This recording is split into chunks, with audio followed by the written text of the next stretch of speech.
মৃত ব্যক্তির আত্মার সাথে অন্য অন্য আত্মার সাক্ষাৎ।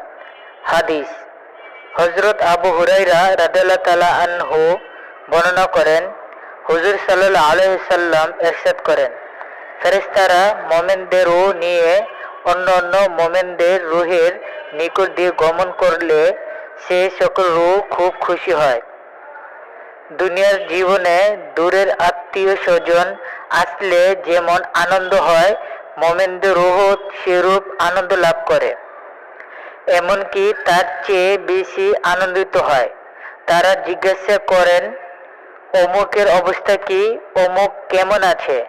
অতঃপর আগন্তুক রূহকে কিছুক্ষণ আরাম করার জন্য সময় দেওয়া হয়, কেননা নবাগত রূহ দুনিয়ার আত্মীয় স্বজনের কথা ভেবে বিষণ্ণ থাকে।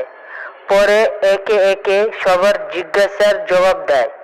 যদি কারো সম্পর্কে বলা হয় যে অমুকও ইন্তেকাল করেছে, তখন মুমিনদের রূহ বলে, সে ইন্তেকাল করলো অথচ আমাদের এখানে এলো না, নিশ্চয় তাকে দোজখে পৌঁছে দেওয়া হয়েছে।